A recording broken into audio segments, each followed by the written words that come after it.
All right, I think I've waited the obligatory 10 seconds or so. Hello, everyone. Um, yeah, I'm getting a little treatment right there, kind of a follow up on some of the other things. This one's small though, so it won't be too big a deal. I don't mind letting it be seen. Hello. Today is the 10th of October, 2021, and thank you for coming in, everyone. As you arrive, hi Roosevelt. Thank you for being here. And all the rest of you, I'd like to welcome each and every one of you. This one ought to be a little interesting. I have to preface it by saying again that if you're not interested in any kind of connection to scriptures with what is going on in the world today, then you might not find this worth your watching. But if you do have that inclination that there might be a tie in, or if you believe that the evil side uses the scriptures as a playbook as well as the good side, then you're going to want to listen to this. I happened on it over the last couple of days, as Roosevelt knows, and I think Felicia Lockhart knows as well. I took a little sabbatical. You haven't seen me on Twitter, and this is the first thing I've done on YouTube in a few days. I've been up pondering some things, and I'm not done. I probably will go back this afternoon, but this one here I felt like was important enough to bring up.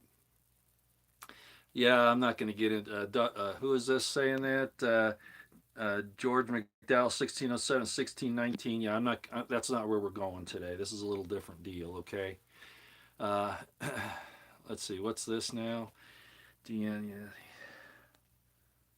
Oh, my son Jeremy's here. Yes, sirree. Hi, Jeremy. Uh, as you know, it's been hard to get a hold of me, Jeremy, and for a lot of reasons.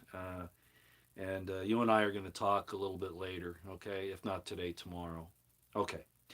So I've been pondering and thinking and going over all that's going on and our awful situation, so to speak, and decided to just go ahead and do a little study while I was at it. And whoa, I kind of got set back in my chair. And I'm going to be talking a little bit between the lines here, as you know. We can't say certain things on here, or the AI, gets all upset, or some human watching us and will censor us. And so we're going to try to avoid that. So put on your thinking caps. Think in terms of parables. Hi, Mrs. Cat. Thank you for being here. Put on your thinking cap and read between the lines as I go forward, okay? Very, very important. Uh, Let me tell you again what happened. I didn't want to do this video today. Yeah, I think everybody knows how I do this, right? This download comes and I go, no, I don't want to do it. I don't want this. Matter of fact, I was even saying this just 10 minutes ago, just before I notified Roosevelt and a few others that I was going to be up and running. I just, and I wanted to put it off. So that tells you, my frame of mind. I don't jump into these things because I really want to. It really is like a nudge that I have to go forward. What I say right now, you will have to take and study it on your own and decide whether or not it's applicable. But wow, considering the circumstances and my understanding of how the Old Testament prophetic method worked, using Heckalot and using type and shadow, uh, this is it. this this fit for me. So let me show you what I was doing. Again, I was off on my own, just kind of minding my own business, studying Dr. Eisenman's book, James, the Brother of Jesus, and this is where it hit me. And of course, if all of you should know, I've been through this book. This is going to be at least my third time through the book. Okay, I've had a copy of this since about 1998 or so, maybe a little earlier.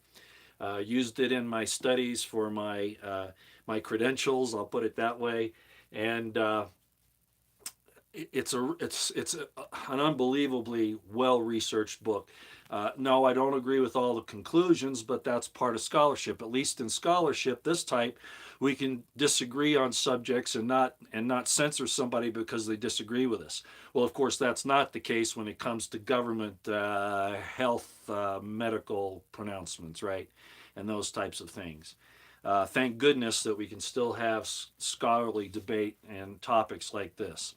Yeah, we'll get to Psalms 82 sometimes, Jeremy, very soon. Actually, ladies and gentlemen, once I can get a live stream up on my computer, not my phone, I plan on having Jeremy on. We're going to talk about Psalms 82, okay? Because it is very important. There's a lot to it. But that's not where we are today. Let me go back to this book here, because this is what set me on this course, starting yesterday, actually. I'm on. For those of you who have this book, at least this version of it. This is the Penguin version, I do believe. Let me make sure I'm right about that. Yeah, Penguin Books. Okay, the Penguin version. I'm on page 448 of James, the Brother of Jesus. And it's in his chapter on the death of James, specifically the section on the stoning of James and the stoning of Stephen and how they're related. And any of you who watch my Eisenman series, you should understand a little bit about that even now. But if you don't and you want to know, you could go to James, the Brother of Jesus, and look this up and read it, and you'll see what we're going to discuss. But listen to this. I'm going to read an entire paragraph on page 448. So if you have the book, go to page 448, and it's the next to the last paragraph, starting with the words, the context of this allusion. Allusion, Allusion. So I'll give you just a second to get there, and if you have the book, and then we'll carry on, okay? Okay, here we go. Let me read this to you. The context of this allusion to idolatry, we're in the age of deception and idolatry right now, is particularly interesting. Just as at the end of the Habakkuk Pesher is an eschatological condemning idols, the apocalyptic material condemning the rich at the end of the letter of James speaks in exactly the same way. Your gold and silver are being eaten away, your flesh eaten like fire. Isaiah 2:20 expresses this. Remember that, Isaiah 2:20, because we're going to go there in a minute. Isaiah 2:20 expresses this as casting your idols of silver and gold to the moles and to the bats. Whoa. Which in turn is contained in a general allusion to the final apocalyptic judgment and going into the clefts of the rocks, the dumbs, deep underground military bases, the rich underground bases, when the Lord arises to violently shake the earth, more or less paralleling the allusion to fiery earthquake and torrential flood in Nahum 2:5-8, and also subjected to exegesis in the Nahum Pesher at Qumran. All of these could easily be interpreted in terms of an oracle to flee, in this case, from Jerusalem because of impending, violent, and fiery catastrophe. Well, I read that and I went, well, how does moles fit in? It does. Let's go to Isaiah. I'm going to have to put on my glasses because, frankly, man, I've been wearing my eyes out with these dang screens. So we're in Isaiah. Go to chapter 2 of Isaiah. And if this doesn't blow your socks off, I don't know what will. Okay? Remember, prophecy has type and shadow to it. Something that happened before or similar can be placed also at another time. Middle Eastern mindset is circular. And you have to look at how they describe things from their point of view, not from yours, to understand what's going on. So I'm going to read Isaiah chapter 2. And I know it's long, but you got to listen to this. The word of Isaiah, the son of Amos, saw concerning Judah and Jerusalem. And it shall come to pass in the last days, a lot like Jeremiah, in the last days you shall consider it. And it shall come to pass in the last days that the mountain of the Lord's house shall be established in the tops of the mountains, and shall be exalted above the hills, and all nations shall flow into it. Now, I've already discussed this thing about mountains in the Lord's house and the temple before, okay? I'm not going to rehash that here. There's more that you need to hear. And many people shall go and say, Come ye, and let us go up to the mountain of the Lord, to the house of the God of Jacob, and he will teach us of his ways, and we will walk in his paths. For out of Zion shall go forth the law and the word of the Lord from Jerusalem. And he shall judge among the nations, and shall rebuke many people, and they shall beat their swords into plowshares, and their spears into pruning hooks.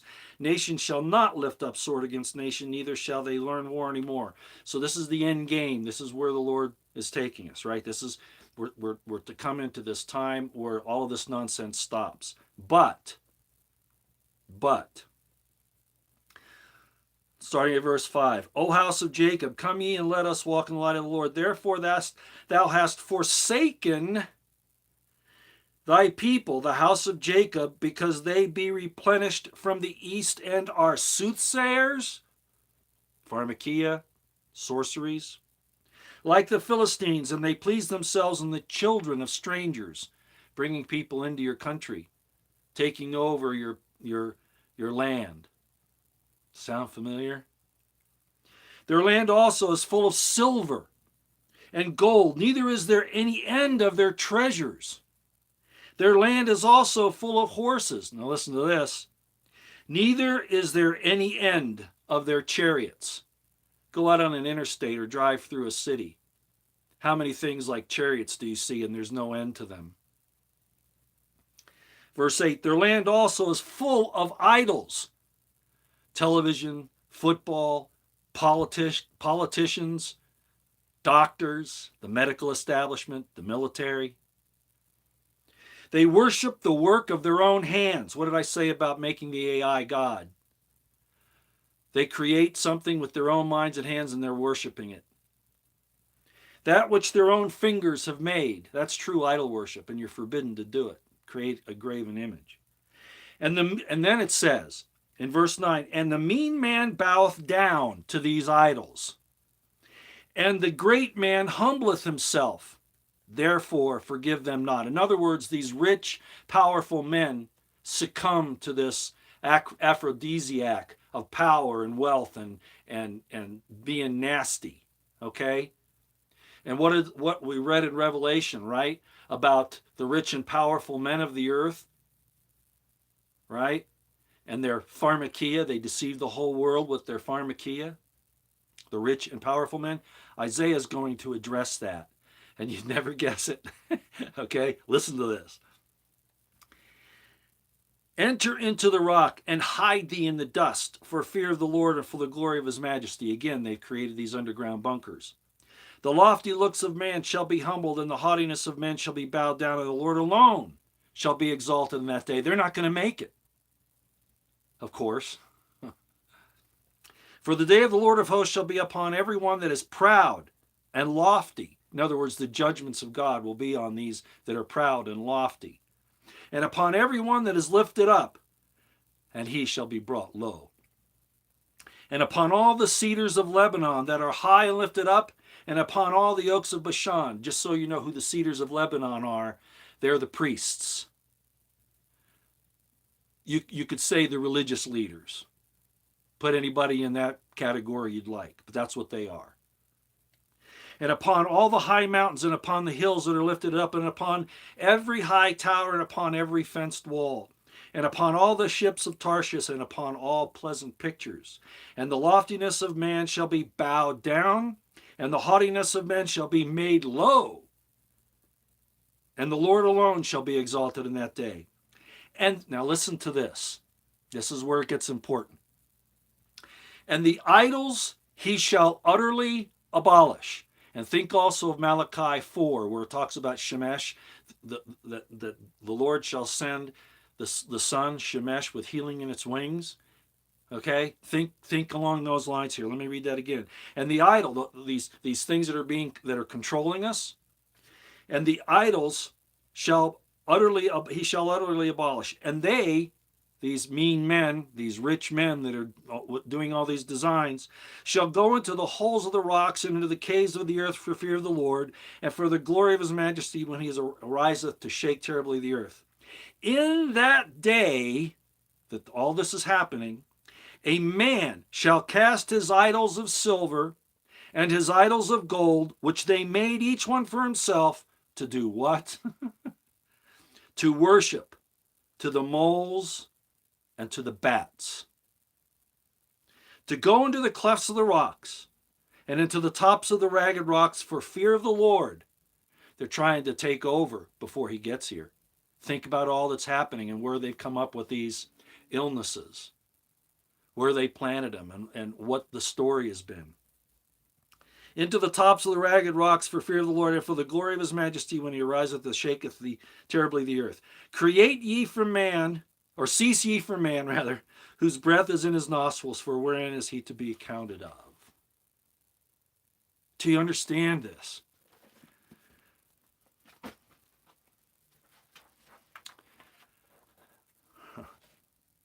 Let's do a little word study. Okay, I just read you out of Isaiah 2, okay, and I read the whole chapter, but we're going to concentrate on 18 to 21, all right? Moles and bats. The whole thing revolves around selling their silver and gold and giving it to moles and bats. Now, on first look, when I first saw this, I was thinking, well, bats are blind. Moles are blind, basically. They don't really see, right? They're burrowing. They're in things, right? But then I realized that there was a deeper meaning because it had to do with these rich men dealing with these moles and bats in some sort of relationship. Let's get this. So I looked up the word for mole. And there are basically two of them. One is word 8580 in the Hebrew side of Strong's, and it's tanshemeth, which means unclean. Of course, rodents are unclean, right? That's out of Leviticus 11:30. Then I looked it up under Isaiah 2:21, where it said moles there, and it's word in the Hebrew side 2661, kafur. Now it has some meanings there, and it refers back to a word 6512, which is payraw, which means whole. But when you take it as a whole, kafur means not just a mole like you would think of a mole burrowing, but a rat, a form of a mouse. A rat, a form of a mouse. So then I just wanted to double check, and I went back and I looked at what about the word for mice or mouse in the Old Testament, in the Hebrew. And it's word 5909. And that's not what they're meaning. They're not meaning just the idea of nibbling, and that's really what it means. It means in an attacking sense. The word is, believe it or not, akbar. Some of you should recognize that from another language that's used all the time in regards to certain events that occur. But that's how it's pronounced, akbar, in the Hebrew. And it basically means the nibbling of a mouse.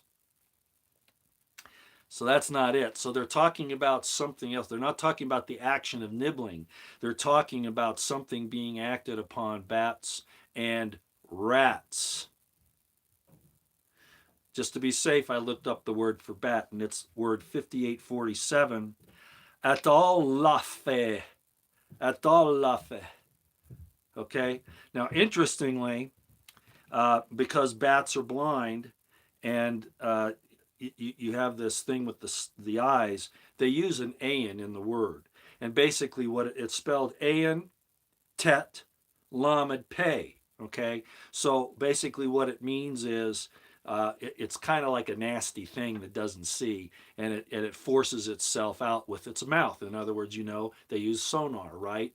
So it's right there in the word. They even understood this in biblical times. This isn't This isn't modern science, but just in the words in or the letters of the word. An meaning I, tet meaning like serpent, nasty, evil type thing. Lamed meaning force, and then pay the sound. So it's the idea of it forces the sound. That's how it navigates because it doesn't have an eye. The eye is gone because the tet kind of took it over. I don't know if you understand how I mean by that, but the point is that they're saying it doesn't see. It uses this idea of a sound from its mouth. So that was really interesting, but there's really not much more to it. The real key was what the mole was. Why did the prophet, why did Isaiah use mole? Because he didn't want to use the word that meant that I just talked about, the 5909, the akbar, because that's more of a nibbling idea of a mouse. He wanted to use the idea of a rat, a real rat, being used by these rich, proud, evil men. And it's in the last days. Again, let me read that to you. Isaiah 2.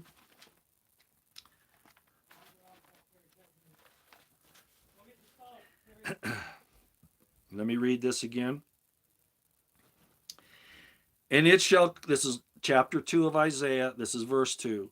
And it shall come to pass in the last days. So all of chapter 2 is talking about this event that the rich men of the earth will worship their idols that they make with their own hands. And it goes to the bats and the moles, the bats and the rats. When you understand, and some of you can talk about this because, again, I have to be kind of surreptitious. I have to kind of serpentine around some of these words, right?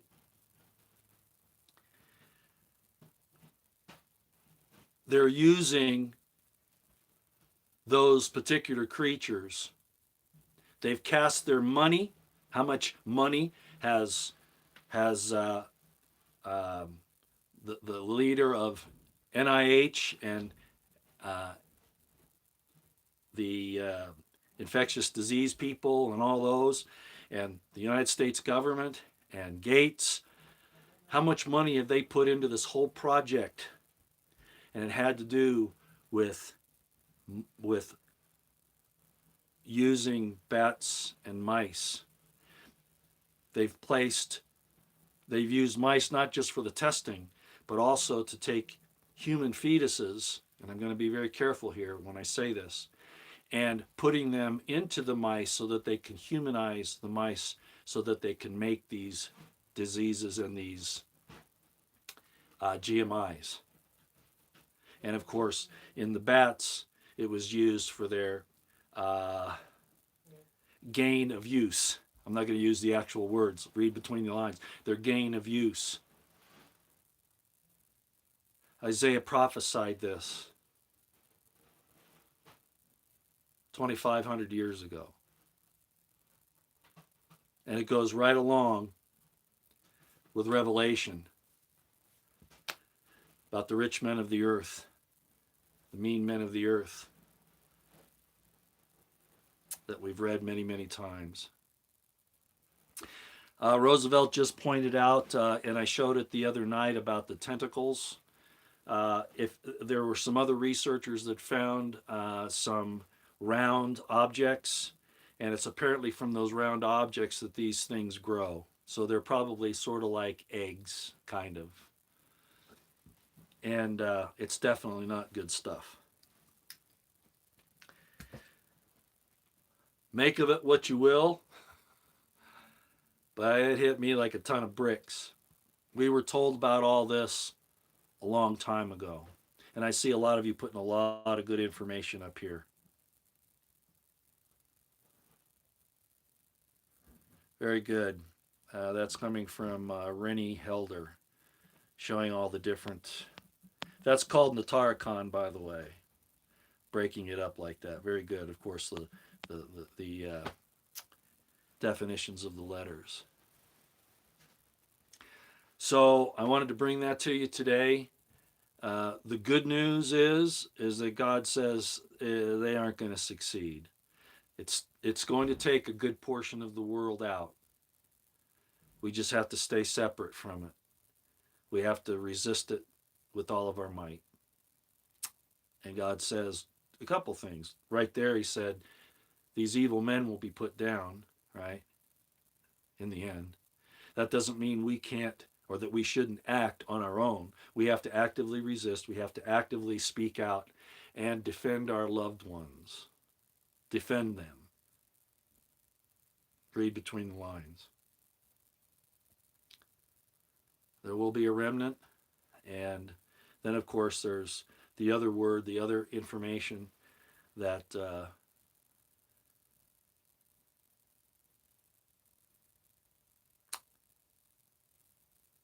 just pray real hard and always choose to do the right thing. When you're given when you're given an option, a set of options, don't mitigate. All right? Don't don't try to take the lesser of two evils. If they're both evil, reject both of them. That's a trap. Remove yourself, stand in the holy place. That means to be separate and do not partake. Because it's not you that's done anything wrong. It's them. And they're trying to bring you into their fold, into their deception. And we just have to say no.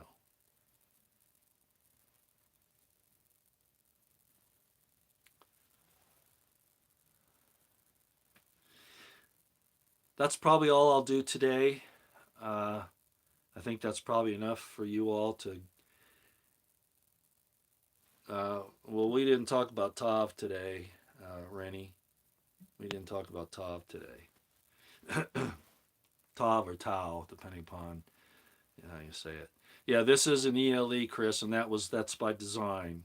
But as it says in the book of Revelation, if those days were not shortened, there would no flesh be saved. Well, and that means, of course, that we would, apparently in the vernacular, it doesn't mean just death. It also means something about removing what we are, making us something other than what God created us to be, which, of course, is the end result of the DNA alterations and all of that, changing us at the genetic level.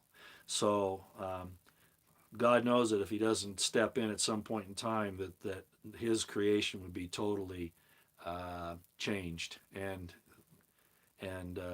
destroyed. So we have those things to look forward to, despite all this craziness that's going on. All right, everybody, I'm going to go so you all can take care. Again, I'm going back into blackout mode. I'm going to be down for at least the rest of the day today, maybe longer. It's nothing against anybody or anything like that. It's just that there's been a lot of anxiety, a lot of uh, concern, a lot of information to process, and they're purposely overloading us. It's called attacking in mass, and they're doing it with the information. You can't, as I've often said, you can't resolve one issue before they throw 10 more at you. So you're getting hit on all sides. Well, I'm a victim of it as much as you are, and I'm trying to take control of it so that I find out from the good source what I need to do, because there's no answer out here. As a matter of fact, I had a friend today. I've been sending him. Craig Sawyer put out a very good one and a half minute video the other day, and I sent it out on Twitter, and I think I put it on Gab as well, and I may have put it on the community posts here. I don't know about that. Probably not. But at any rate, and he talked about how bad our government is now and how we're going down. Okay, and I realized that. Uh, so I sent this to a friend of mine who's a former SF guy, along just like Craig Sawyer. This guy was a Green Beret, though. He's Special Forces in the Army, not a SEAL, but he would understand that. So I sent it to him, and it was interesting what he came back and said to me. Just it was either last night or today when I turned my phone on to do this stream. His tweet or his text came up, and what he said was this: I'm just waiting for somebody to lead. Ladies and gentlemen, we all have to lead. We all have to step up and do our part. Because, I heard one person say, well, God's going to take care of it. Well, you get to participate, and if you choose not to participate, God's going to say He doesn't know you. Because there's a scripture that says, with your lips you come close to me, but your hearts are far from me. If you have faith, you will act accordingly. And I'm not saying that you run ahead of God. You don't run faster than you have strength, and you don't tell God how to do his job, and you don't run before you're sent. But you better stand up and take a stand. The standing one is a holy principle. The idea of the standing one. And I won't go into any further detail than that, but if you don't stand, you won't be counted. All right. Thanks, everybody. We'll talk to you later. Please look at all that again. I think you'll find it really fascinating. And the word for mouse or the word for mole can be meant to be a rat. Okay, rat or mouse, like I pointed out before.